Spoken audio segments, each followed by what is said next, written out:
You ever have a moment, one single moment, that shakes you to your core?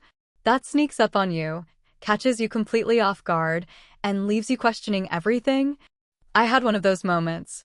And to this day, I still don't know what to make of it. It was just another afternoon. Nothing special. My husband was out of town, like he always was. The house was quiet, the kind of quiet that starts to feel heavy when you've been alone for too long. I remember standing in front of my mirror, fresh out of the shower. My hair was damp, skin still warm from the water. I wasn't thinking about anything, really. Just existing. Taking in the way the light from the window fell across my bare shoulders. And for the first time in a long time, I actually looked at myself. Not just a passing glance. I mean, really looked. Not as someone's wife. Not as someone's mother. Just me. And that's when it happened. The door. It swung open so fast I barely had time to react. And there he was. My stepson. Standing there. Frozen. Eyes locked on me. And my heart stopped. I should have covered myself. I should have screamed, grabbed a robe, something, anything. But I didn't. I couldn't. Because in that split second, something passed between us. Something unspoken. Something I still don't have the words for. And that moment, that one fleeting, breathless moment, changed everything. He shut the door just as quickly as he had opened it. And just like that, the moment was gone. But something inside me wasn't the same. I stood there, breathless, skin tingling, pulse racing in a way I couldn't quite explain. It wasn't just embarrassment. It wasn't just shock. It was something deeper. Something I wasn't ready to name. I exhaled, shaky, and reached for the nearest piece of clothing. But even as I slipped it on, my hands felt unsteady. My mind was spinning, replaying the look in his eyes. The hesitation. The way his breath had caught in his throat. Had I imagined it? Had he looked at me like that, or was I reading too much into a moment of pure awkwardness? I didn't know. But I knew one thing: whatever had just happened, I couldn't ignore it. Before that moment, my life was quiet. Too quiet. I was in my late 30s, married, comfortable. At least, that's what I told myself. From the outside, we had it all. A beautiful home in a nice neighborhood, stability, security. But on the inside, it was like living in a house with all the lights turned off. My husband, David, was a good man. A provider. Reliable. But love? Affection? Passion? Those had faded long ago, swallowed up by years of routine. Conversations had become transactional. How was your day? Did you pick up the dry cleaning? What's for dinner? No warmth. No intimacy. Just obligation. I could be standing right next to him, but I might as well have been a shadow on the wall. And I told myself I was okay with it. That this was normal. That marriages cooled down, that love evolved into something quieter, something steady. But sometimes at night, I'd lay there staring at the ceiling, feeling like I was disappearing. Like I was slowly dissolving into the background of my own life. And then there was him. Ethan. My husband's son from his first marriage. He had always been polite, respectful. Not distant, exactly, but there was always a space between us, a quiet formality that neither of us had ever tried to cross. I had known him since he was a teenager, but he had never truly been mine, and I had never tried to be anything more than what I was to him, his father's wife. Then he left for college, and for years, I barely saw him. Until recently, when he moved back home for a while to get on his feet. At first, it was just a minor adjustment, an extra plate at dinner, another presence in the house. He was always polite, reserved, mature beyond his years. He wasn't the awkward boy I had once known. He was a man now. Confident. Strong. And I noticed. Not in the way a woman notices a man. Not at first. But in the way a person who has been invisible for too long suddenly realizes they're being seen. There were small moments. Passing glances. A lingering look over coffee. Accidental touches in the hallway that neither of us acknowledged, but neither of us hurried to pull away from, either. I never let myself think about it. I never entertained the idea. Until that afternoon. Until the door swung open. until his eyes met mine and something unspoken passed between us. And now? Now, I couldn't stop thinking about it. The air was thick with summer heat, the kind that clings to your skin and makes everything feel slower, heavier.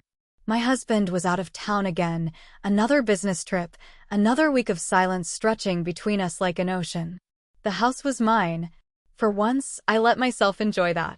No hurried steps, no cautious movements, no one to answer to. Just me. I stepped out of the shower, steam swirling in the dim light of the bathroom. My skin was still damp, warm, tingling from the heat of the water. I wrapped a towel around myself loosely, letting it drape over my shoulders instead of securing it tightly. For the first time in a long time, I felt free. Not just physically, but in a way I couldn't quite explain. Like I wasn't just moving through the motions of my life, but actually living in my own skin. I walked to my bedroom, the floor cool beneath my feet. The curtains were half-drawn, sunlight spilling in through the gaps, painting golden streaks across the bed. I let the towel slip away. Not in a rush, not in a scramble to get dressed, but slowly. Deliberately. I stretched my arms over my head, feeling the muscles pull, the tension ease from my body. I wasn't expecting anyone home. So I lingered. I sat on the edge of the bed in just my underwear, running a comb through my damp hair. I took my time. I let my fingers trace over my collarbone, down the curve of my shoulder, just feeling present. It had been so long since I felt like this.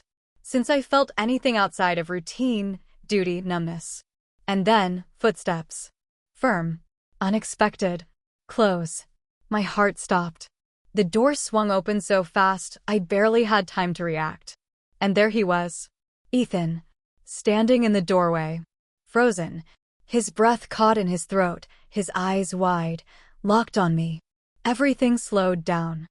I could see every detail. The way his fingers tensed against the doorknob, the way his chest rose and fell like he'd forgotten how to breathe. The way his jaw tightened, like he wanted to look away, but couldn't. Neither could I. I should have screamed. I should have grabbed the sheet, turned away, done something. But I didn't move. Because in that split second, something shifted. The space between us crackled. Heat. Awareness. Something that had been buried, unspoken, unnoticed, now exposed in the daylight, raw and undeniable. It was just a second. A moment. And then, just as quickly as he had appeared, he muttered something under his breath, an apology, maybe, and slammed the door shut behind him. Gone. The air was still. My skin was burning, but not from the summer heat. I swallowed hard, my pulse pounding in my ears. I could still feel his gaze on me. And deep inside, in a place I wasn't ready to acknowledge, I knew that this moment had changed something. Something I couldn't take back. I sat there, motionless, listening to the sound of his footsteps retreating down the hall. My heart was still pounding, my breath still uneven. I felt flushed, but not just from embarrassment. I told myself it was just a mistake. A simple accident. I should have covered myself. I should have yelled, screamed, anything. But I didn't. I just stood there. And the way he looked at me, it wasn't just shock. It wasn't just awkwardness. There was something else. Something I wasn't ready to name. I swallowed hard, shaking my head, trying to push the thought away. It was nothing. I was just overanalyzing it. I was just reading too much into it. Right? But no matter how hard I tried, I couldn't shake it. Because the truth was, that look in his eyes? It had felt familiar. It had been so long since I'd seen anyone look at me like that. Like I was desirable. Like I was something worth looking at. I pressed my hands against my face, heat rising to my skin. I felt like I was unraveling, like something inside me had been loosened that I didn't know how to tighten back up. This wasn't just about Ethan seeing me like that. It was about what I had felt. Because for the first time in years, I hadn't felt invisible. I had felt wanted. And that realization? It terrified me. I wrapped my arms around myself as if I could physically hold in the emotions that were clawing their way out. I was a married woman.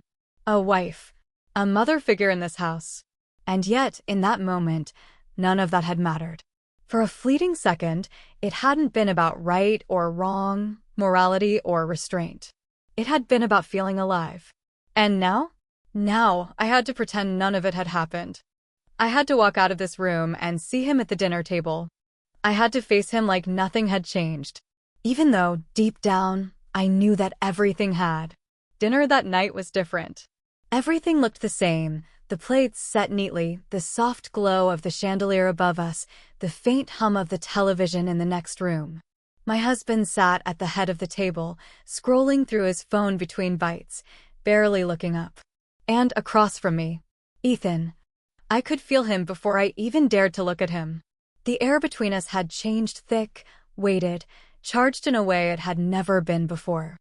I kept my eyes down, focused on my plate, forcing my hands to stay steady.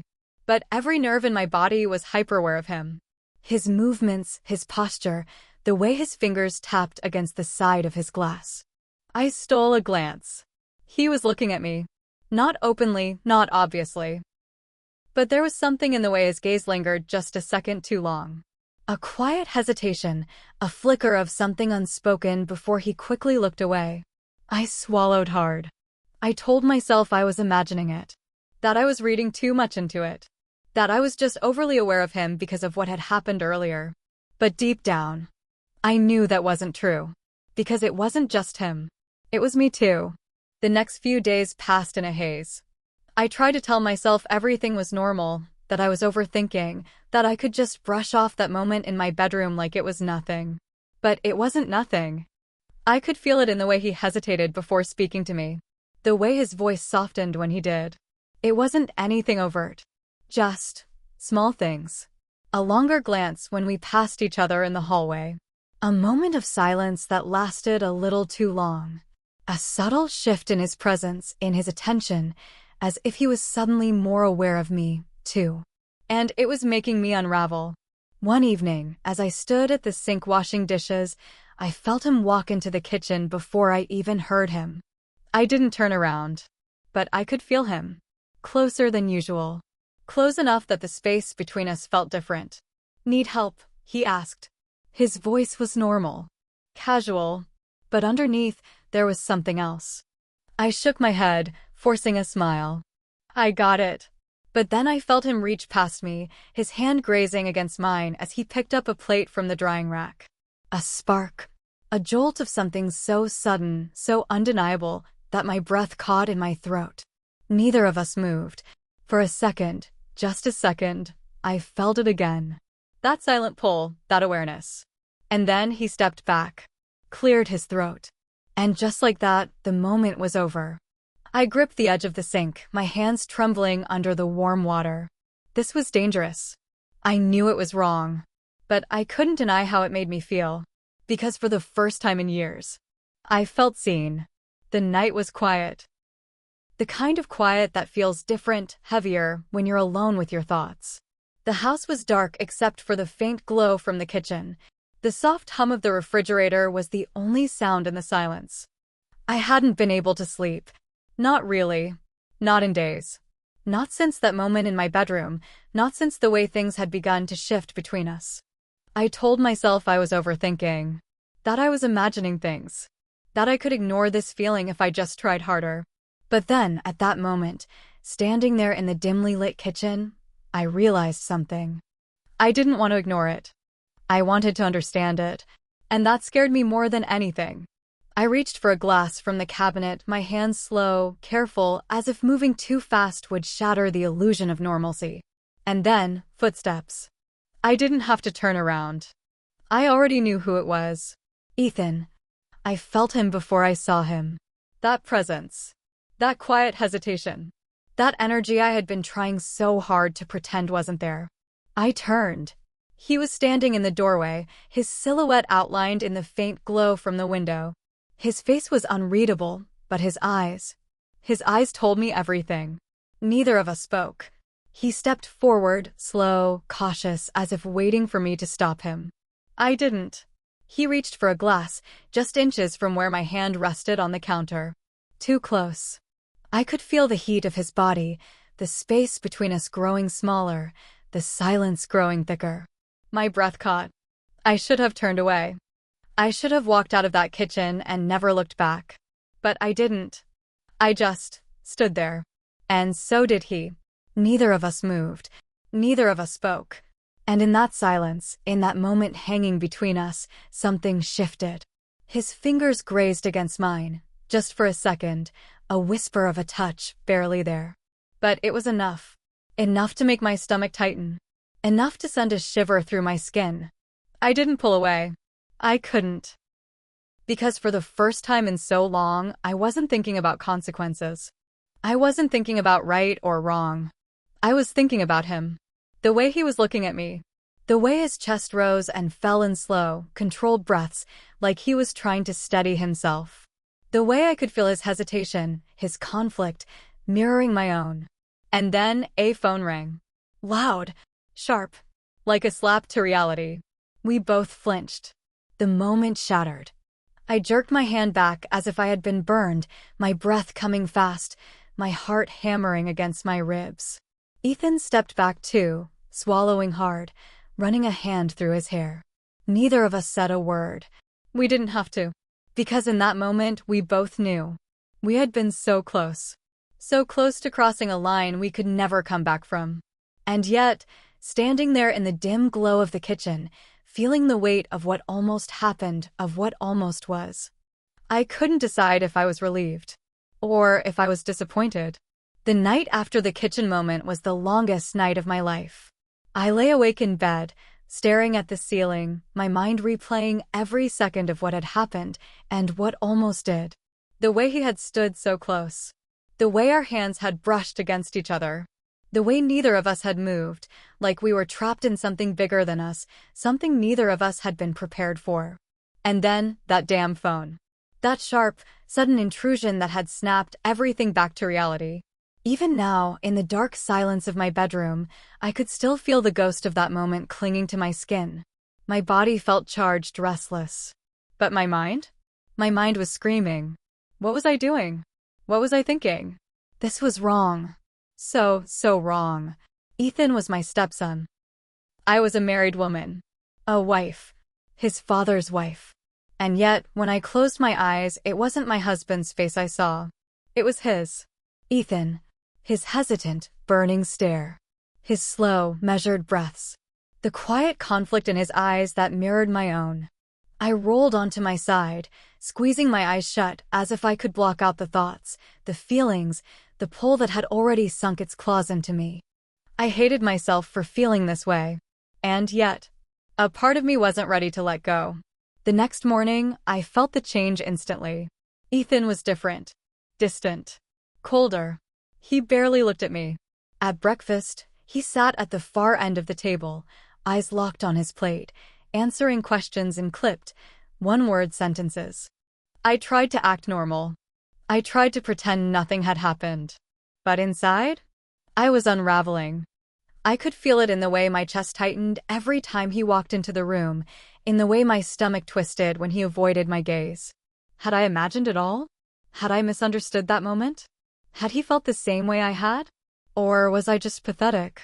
A lonely woman who had read too much into an innocent accident, a meaningless brush of fingers, a fleeting second of tension that had never actually been real. The thought made me feel sick. I wanted to pull him aside, to talk to him, to ask if we were okay, if things could go back to how they were before. But I knew I couldn't. Because things couldn't go back. They had already changed. And the worst part? I didn't know if I wanted them to. That evening, my husband came home. Same as always. Same routine. He kissed me on the cheek, a quick, absent-minded peck, as if it were a duty rather than a desire. How was your week? I asked, forcing a smile. Busy, he replied, already scrolling through emails on his phone. You. I hesitated. For a split second, I wondered what would happen if I told him the truth. If I said, I almost crossed a line with your son. I don't know who I am anymore. I don't know what's happening to me. But instead, I just said, same. Dinner was quiet. Ethan sat across from me, but he wouldn't look at me. My husband talked about work, about deadlines, about stocks and numbers and business trips that would take him away again in another few days. I nodded, smiled, pretended to care. But inside, I was screaming. Because everything had changed. And the worst part? I was the only one who knew. That night, after dinner, after the dishes had been cleared, after my husband had disappeared into his office like he always did, I found myself alone in the dim glow of the living room. The house was quiet again. But this time, it wasn't comforting. This time, the silence felt loud. I sank onto the couch, pulling my knees to my chest, staring blankly at the television. Some late-night talk show was playing, but I wasn't really watching. The words, the laughter, the flashing images, they were just noise, distant, meaningless. Because my mind was somewhere else. With him. With Ethan. I could still feel the weight of his stare across the dinner table. The unspoken tension hanging between us like an invisible thread, fraying but unbroken. I squeezed my eyes shut. What is wrong with me? Why couldn't I just let this go? Why was I letting a single moment, a fleeting, insignificant moment, consume me like this? I was a grown woman. I was a wife. I had spent years building a life, a home, a marriage. So why? Why did it feel like everything was unraveling? And why did a part of me want it to? I exhaled shakily, pressing my fingers to my temples. This wasn't real. It couldn't be. It had to be something else. Loneliness. That was all it was. I was lonely. That was the truth I didn't want to admit, the thing I had buried under years of pretending everything was okay. I had spent so long being unseen, unheard, untouched, that when someone, anyone, made me feel alive again, I had latched onto it like a drowning woman gasping for air. That was all this was. It wasn't about Ethan. It was about me. About what I had lost. About what I craved. But then I thought about the way he had looked at me. The way he had hesitated. The way he had reached for that glass in the kitchen, how his fingers had barely brushed against mine, but he hadn't pulled away. Had he felt it too? Had he been thinking about it, just like I had? Or was I just a fool? A pathetic, lonely woman imagining things that weren't really there? I bit my lip, my throat tightening. I needed to stop. I needed to push this out of my mind, to pretend it never happened. But how could I, when the memory of that moment was still burning in my skin? How could I, when my heart still raced at the thought of him? How could I, when I already knew the truth? That no matter how wrong this was, no matter how much guilt gnawed at me, a part of me didn't want it to stop. A part of me wanted more. I know what you're thinking. I know how this sounds. It's easy to judge from the outside, easy to say what someone should do when you've never been in their shoes. But let me ask you something. Have you ever felt unseen? Not just lonely, but invisible? Like you could vanish from your own life and no one would even notice? And then, out of nowhere, someone sees you, really sees you, for the first time in years. And suddenly, everything shifts. It starts small. A glance, a touch, a moment you tell yourself was nothing. But deep inside, you know it was something. So what do? Do you walk away, pretend it never happened, bury the feelings before they can grow into something dangerous? Or do you let yourself feel, just for a second, even when you know it's wrong? Because here's the truth. Sometimes, the lines between right and wrong aren't as clear as we like to pretend. And sometimes, the most dangerous things aren't the things we do, but the things we almost do. So tell me, what would you have done in my place? Was this all in my head? Was it just a moment of weakness? Or was it something more? I want to hear your thoughts. Drop a comment below, be honest. Have you ever felt drawn to something you knew was wrong? Was it just a passing thought, or did it haunt you the way this is haunting me? And if you love real, raw stories that explore the messy, complicated truth of human desire, hit that like button. Subscribe for more. Because trust me, this isn't where the story ends. Some moments stay with you forever. Not because of what happened, but because of what almost did. Because the truth is, sometimes the most dangerous thing isn't an affair. It isn't a kiss.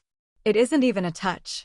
It's the feeling, the quiet, unspoken hunger that sneaks up on you when you least expect it. The slow, unraveling realization that something inside you is missing and that someone else might be able to fill it. I never crossed the line. Not really. Not in a way that could be seen. Not in a way that could be proven. But does that matter? Because, in the end, the real betrayal wasn't in my actions. It was in my thoughts. In the way I let myself linger in the feeling. In the way I still replay that moment in my head over and over again, long after it passed. In the way I sometimes catch myself wondering, what if the phone hadn't rung? Would I have turned away? Or would I have let the moment happen? That's the part no one tells you. That's the part no one warns you about. Because resisting temptation? That's the easy part. The hardest part? Is living with the knowledge that the temptation was ever there in the first place. And once you've felt it, once you've let yourself get close enough to want more, it never really leaves you.